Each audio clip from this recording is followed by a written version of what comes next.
back. I was on a golf course. Got in trouble by doing it. Just doing a little segment there. It's cool. I understand it's a business. I respect that.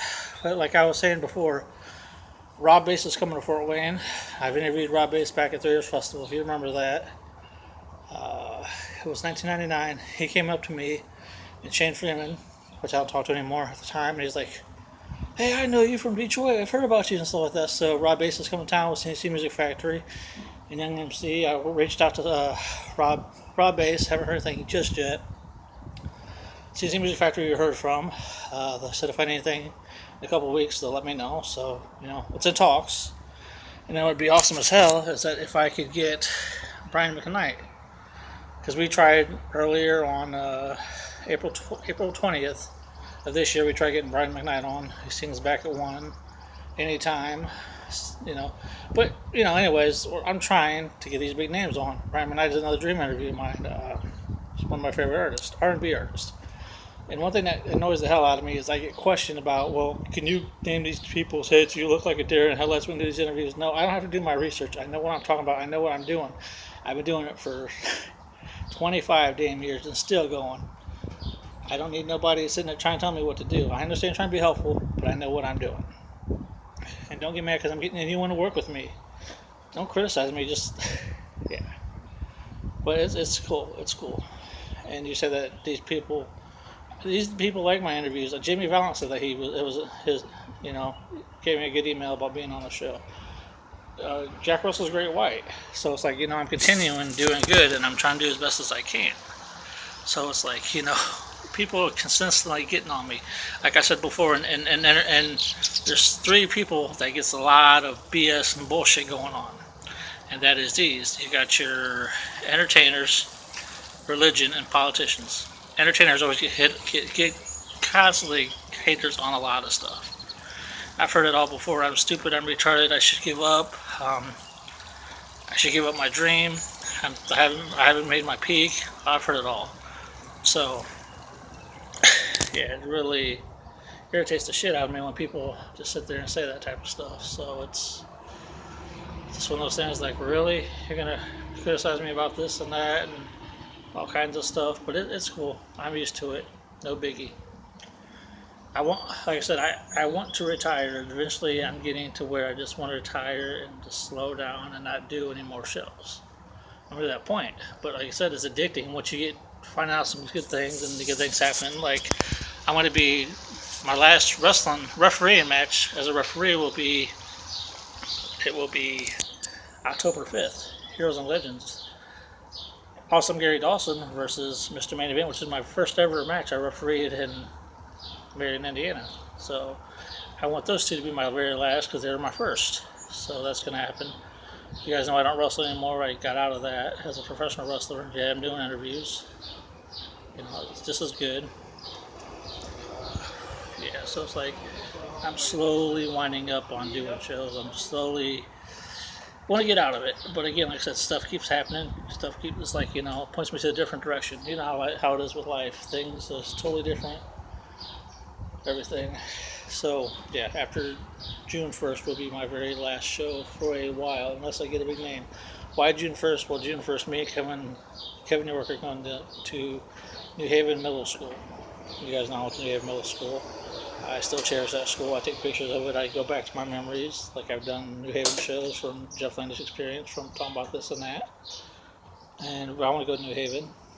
And kind of like my Wizard of Oz show, where there's no place like home.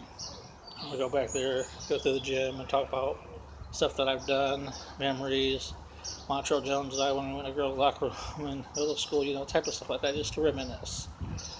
So, yeah, it's one of those type of things what I want to do, what we're going to do. So that's going to be cool, June 1st, see them actually tear down the thing itself, talk about memories, and possibly, hopefully, if I can get older people from middle school and stuff like that. Hey, what's your favorite memory at the school? Like, Montreal Jones and I, rest in peace, buddy. I miss you, man. I still think about you to this day.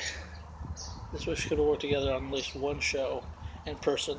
I think about you nonstop, man. I think about all the stuff that we had back in the day from the shows, from when we did Train Express, at the New Haven Middle School, or New Haven Meadowbrook Elementary. Now it's we used to do wrestling shows there. That was awesome shit. Wish I could talk to you about some more memories. I might share that again on a New Haven thing about our memories that we had. So it's just one of those things like, yeah, it has to be done.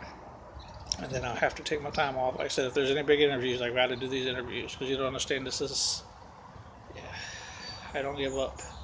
And you know, I don't mind helping other people out with their shows either. It's just like I said, with me working now, trying to make money, it's kind of hard to balance time with this and that because I want to go home and relax. You know, the usual. Yeah, it's crazy. At the golf course that I work at, I got yelled at for being on the field just to do a little segment in school. That happens. Business is business. I'm not mad. Man, speaking of that, I got a shitload of dishes in the back. I mean, stacked up like crazy. I have to do them by myself. But I don't want to get into that because if I start talking about that, I'll probably end up getting fired and et cetera, et cetera. But I'm to the point to where I don't care anymore about things. So people judge me constantly about everything I do. Like the whole thing with Happy's Place. Yeah, I was planning on doing a reboot and doing a brand new show October 15, 2025. I've talked to his wife, widow wife, Erin, and we went back and forth in emails. Like I said, I don't try to do things without permission. I go to the source itself. I've always been that way. Will always be that way. So, yeah. I was going to do a show called Happy Land, kind of like Happy's Place. You know, do it every Saturday, every other Saturday, once a month on Saturdays to do Happy Land. Do it live, have an audience, like he did, but he did it every day. But nope, as soon as I post about doing a reboot, no, you should let Mike do his thing and let him live his legacy. Actually, I was not trying to do it to disrespect his legacy or anything like that, because that's not me. But as what faith is, what it is, I'm not going to be doing that anymore. So I'll still be doing a Dos Landis. A Dos Landis is my calling. Because I mean, interview celebrities. I still do local talent. Just because I don't interview local talent that much, please don't think that you guys are not worth my time, because you are. I mean, I'll still interview you guys no matter what. It's just that I'm on a roll with getting these celebrities on, and not many people do what I'm doing right now with celebrities. I mean, the news has celebrities on for a little bit, a couple minutes. I try to cover conventions. I try to cover wrestling events. I just try to do what I can to help other people push and promote their stuff out. So, yeah, that's what a Dos Landis is, because there's nobody on this channel right now that's interviewing celebrities like I'm doing. I'm blessed and thankful that I'm connected to the people I'm working with. If it weren't for them, I wouldn't be doing what I'm doing. But again, like I said, I myself do all the reaching out to these people. People give me leads. So like I said, I do all the stuff. I mean, I email these agents. I hear yeses, I hear nos. So far, I've been working, trying to get All For One on. You guys know about All For One. Brian McKnight, you guys know about that. CNC Music Factory, Rob Bass. I was wanted to do the Wizard of Oz tour when I came here in Fort Wayne. They said no. I've got lots of people that turned me down, but I'm not going to give up. So, yeah, like I said, I just want to take time off. Somebody just hit me up. Alright, guys, I'm going to wrap this up. I want to express how I feel. Yeah, like I said, this is a Dos Landis. Stay tuned for some more crazy stuff in the season 3. The goal seasons, and this season is going to be, I'm going to get majority of my goal interviews that I want to get for sure. No hold back, no nothing. Stay tuned for some more.